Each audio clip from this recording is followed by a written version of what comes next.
అందరూ నమస్తే అండి. ఎక్కడైనా గవర్నమెంట్ మారుతుంది అంటే కొన్ని కొన్ని వర్గాల్లో కొన్ని కొన్ని సామాజిక వర్గాల్లో కానీ కొన్ని కొన్ని ఈ పరిస్థితుల పరంగా కానీ కొంచెం భయం అనేది ఒకటి ఉంటుంది.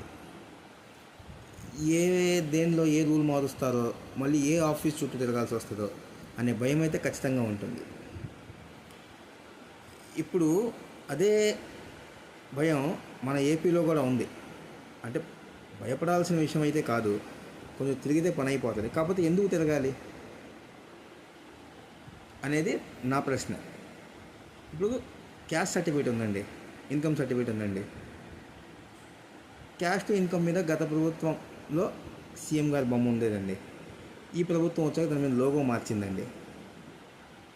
ఓకే, 2019లో ఎవరైతే క్యాస్ట్ ఇన్కమ్ తీసుకున్నారో వాళ్ళకి 2024 వరకు అవకాశం ఉంటుంది యూస్ చేసుకోవడానికి. 2024లో కొత్తది తీసుకోవాలి, అవును కదా.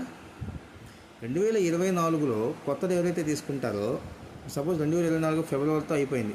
ఫిబ్రవరిలో తీసుకున్న వాళ్ళకి మళ్ళీ ఎవరైతే ఎలక్షన్స్ అప్పటికి అవ్వలేదు కాబట్టి ఎవరైతే ముఖ్యమంత్రి గారు ఉన్నారో వాళ్ళ బొమ్మే వస్తుంది, అవునా. గవర్నమెంట్ మారిపోయింది. గవర్నమెంట్ మారాక ఏపీ లోగోతో ప్రింట్అవుట్ ఇస్తున్నారు, ఓకేనా. జగన్మోహన్ రెడ్డి గారి బొమ్మ కాకుండా ఏపీ లోగోతో మరి ఇంకొక సర్టిఫికేట్ తీసుకుని ప్రింట్అవుట్ ఇస్తున్నారు. కానీ ఆ ప్రింట్అవుట్ చెల్లట్లేదు. 2024 ఫిబ్రవరిలో ఉంది కదా, సో ఆ గవర్నమెంట్ ఉన్నప్పుడు వచ్చింది కదా అని అన్నిటికీ ఆ సర్టిఫికేట్ చెల్లట్లేదు. ఆ క్యాస్ట్ ఇన్కమ్ ఏదైతే ఉందో చెల్లట్లేదు. మళ్ళీ కొత్తగా అప్లై చేసుకోమంటున్నారు క్యాస్ట్ని, ఇన్కమ్ని, అవునా.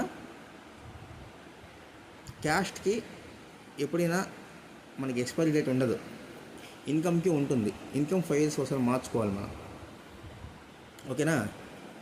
2024 ఫిబ్రవరిలో ఒక అతను క్యాస్ట్ ఇన్కమ్ తీసుకున్నాడు. దాని మీద జగన్మోహన్ రెడ్డి గారి లోగో వచ్చింది.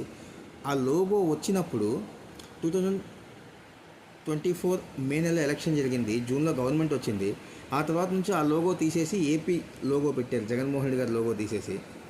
ఏంటి అయితే ఎవరైతే ఫిబ్రవరిలో సర్టిఫికేట్ తీసుకున్నాడో అతను మళ్ళీ జూలైలోనో ఆగస్టులోనో సచివాలయానికి వచ్చి కొత్త సర్టిఫికేట్ అప్లై చేసుకోవాలంట. అప్లై చేసుకోవడం అంటే ఎలాగా, ఈ సర్టిఫికేట్ ఎలా అయితే వెళ్ళి సచివాలయంలో ప్రింట్అవుట్ తీసుకున్నారో అలా కాదు, మళ్ళీ అన్ని అప్లికేషన్కి సంబంధించిన అన్ని ప్రూఫ్స్ ఇచ్చి వీఆర్ఓతో సంతకం చేయించుకొని, సచివాలయం నుండి వీఆర్ఓతో సంతకం చేయించుకొని, మళ్ళీ ఎంఆర్ఓ ఆఫీస్కి వెళ్ళి ఆ సర్టిఫికేట్ సబ్మిట్ చేసి మీరు సంతకం చేయించుకొని తీసుకొచ్చి మున్సిపాలిటీ అయితే మున్సిపాలిటీ, పంచాయతీ అయితే పంచాయతీలో ఇస్తే వాళ్ళు మళ్ళీ సచివాలయాన్ని